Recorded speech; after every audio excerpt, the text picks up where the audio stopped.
मुझे एक क्वेश्चन आया था कि स्पार्टिकस भाई ये बताइए कि यजीद का क्या हुआ लास्ट में। ये क्वेश्चन भेजा था कोमल किलासिया ने।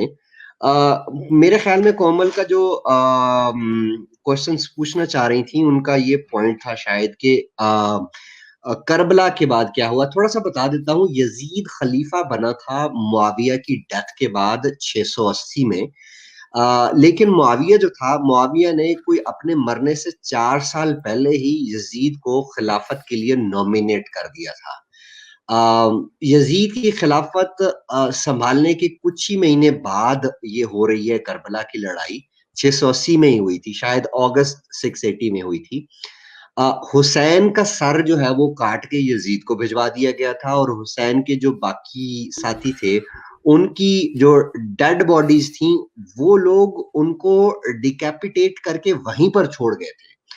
फिर उसके बाद जब वो लोग छोड़ के चले गए तो करबला के करीब एक गांव था गदेरिया के नाम से। वहां पर बनु असद के कबीले के कुछ लोग रहते थे। उन्होंने जो हुसैन के जो बाकी साथी थे उनको वहां पर जो मर मुर गए थे उनकी बॉडीज को जो है वो दफनाया था। अब ये करबला का वाकया हो गया, सारा कुछ हो गया, यजीद के पास हुसैन का सर चला गया। बाद में कुछ इब्ने जुबैर, आप सर जी अभी इब्ने जुबैर पे बात करूंगा तो बहुत लंबी चली जाएगी क्योंकि इब्ने जुबैर की चले लंबी ब्रीफली हिस्ट्री है। बताने की कोशिश करें। मैं हाँ मैं छोटा सा ये हम्म। दे देता हूँ कि इब्ने जुबैर हम्म। वहां से निकल गया था। इब्ने जुबैर हिजाज में वापस चला गया, मक्का मदीना के लोगों को जो है वो बगावत के लिए उकसाया। और जब बाद में यजीद को पता चला कि इब्ने जुबैर ने बगावत के लिए लोग तैयार कर लिए हैं तो उसने कोई 12,000 के करीब फौज भेजी थी मुस्लिम बिन उकबा की कमांड में। तो ये करबला की जंग के 3 साल बाद जंग हरा होती है। मदीना के पास ही ये हरा का मकाम था जहां पर ये जंग हुई है, और इसमें भी ये यजीद की फौज ही जीत गई थी। इस हम्म। जंग के बाद मुस्लिम बिन उकबा ने अपनी फौज को जो है वो खुली छुट्टी दे दी थी कि मदीने की जो औरतें हैं उनका रेप करें वहां पर। हम्म। अब यहाँ पर ये देखें कि ये आज हमें इस्लामी, खास तौर पे जो मुसलमान है, ये हमें अखलाकियात का सबक पढ़ाने आ जाते हैं। इनसे बंदा पूछे कि पहले अपना फितना अव्वल, फितना दोम, Muslim civil war one, Muslim civil war two, ये तो जाके पढ़े कि आपके मुसलमानों ने आपके मुसलमानों के साथ ही क्या किया था। भाई, मुस्लिम बिन अकबा के फौजी टूट पड़े मदीना की औरतों पर और उनके रेप हुए, और उस रेप के नतीजे में 1,000 से ज्यादा बच्चे पैदा हुए। इस जंग हम्म। के 2-3 महीने बाद ही यजीद मर गया था। फिर यजीद के मरने के बाद जो है नेचुरल डेथ उसकी हुई थी यजीद की। उसके मरने के बाद मुआविया सानी जो है वो खलीफा बनता है, वो भी कुछ अरसे बाद मर गया। उमियों की खिलाफत जो है वो यानी उमियों में दो थे खानदान जिन्होंने उमैयद डायनेस्टी में खिलाफत की थी। एक तो सुफियानी थे, यानी ये यजीद वाले, और उसके बाद वो मरवान की फैमिली थी जिन्होंने वो है वो खिलाफत में, उमियों की खिलाफत में ज्यादा जो है वो रोल प्ले किया। 661 में मुआविया से शुरू होती है ये उमियों की खिलाफत, 750 तक रहती है। उमियों का जो आखिरी खलीफा था वो मरवान बिन मोहम्मद बिन मरवान था। इसके मरने के बाद जो है वो अब्बासियों का दौर शुरू होता है। और अब अब्बासियों और उमियों की लड़ाई पे बात करें तो सर जी ये 200 साल की, 300-400 हाँ, साल की हिस्ट्री बतानी पड़ जाएगी। तो फिर इस पे ज्यादा मैं लंबी बात नहीं करूंगा, बस आपको मुख्तसर यही बताना था।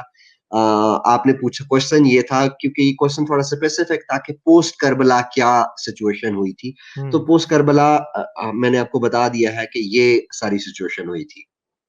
हम्म। कुछ ऐड करना चाहते हैं गालिब साहब इस पे, बेसिकली या मैंने कवर कर दिया यजीद है? के यजीद के ऊपर जो है ना, यजीद का वाकया उतना ही झूठा है। यजीद का कि यजीद ने मदीने में औरतों को रेप करवा दिया, ये उतना ही झूठा है जितनी हुसैन की स्टोरी है। क्योंकि हुसैन के करबला में क्या हुआ, ये बेसिकली ये सारा कुछ लेजेंडरी स्टेटस है। मुझे नहीं लगता कि इसमें से कोई, मेरे ख्याल है 10% भी बातें शायद सच्ची होंगी। शायद हुसैन मारा गया, इसके अलावा कोई भी बात मुझे नहीं लगता कि कोई ज्यादा इसमें सच्ची है। सर कि ये हुसैन, ऑथेंटिसिटी पर बात जाए तो ये तो हाँ, फिर कुछ ये भी नहीं है जो मतलब। करबला का वाकया जो है हाँ, वो बिल्कुल। सिरे से ये खुद ही मशकूक हो जाता है। ये भी ऑथेंटिक कोई इतना खास नहीं है क्योंकि आप देखिए ना, करबला का वाकया जो हो रहा है वो 680s में हो रहा है। फिर अगर आप इब्ने इसाक पढ़े तो इब्ने इसाक सिरे से भूल ही जाता है कि मैंने करबला का वाकया भी जिक्र करना है। हाँ बिल्कुल तो ये बिल्कुल। हाँ, तो ये ये बिल्कुल सारे ये वही है जिसको अरब कहते हैं मजूसी साजिश।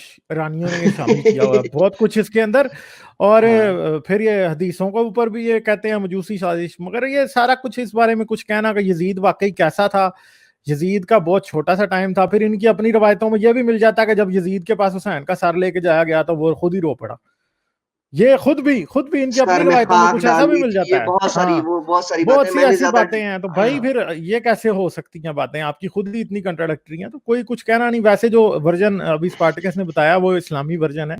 स्केप्टिकल वर्जन अब जो है वो देना बड़ा मुश्किल है क्योंकि ये तारीख के ऊपर एक ऐसा गलाफ चढ़ा हुआ है झूठ का कि उसको आप जितना मर्जी निकाल लें नीचे से निकलेगा कुछ भी नहीं क्योंकि आपके पास कोई और सोर्स है ही नहीं है इन्फॉर्मेशन की। सर मैंने तो अब ठीक है। इस्लामी वर्जन ही देना हाँ था ना, वो बिल्कुल इसलिए वही ना देना था वही कि मैं बाद में बात फिर कर ये रहा हूँ। मुसलमान इतराज लेकर आके आते हैं कि हाँ, भाई तू वो क्रिटिकल या काउंटर नैरेटिव तुम क्यों दे रहे हो। तो जो आपकी किताबों में से निकला हुआ है, हाँ मैंने तो वही वही निकल पढ़ वही के आपको देना है बता हमें। दिया, सुना दिया कि हम्म। आपकी आपकी बुक्स में क्या कुछ लिखा हुआ है। अच्छा गालिब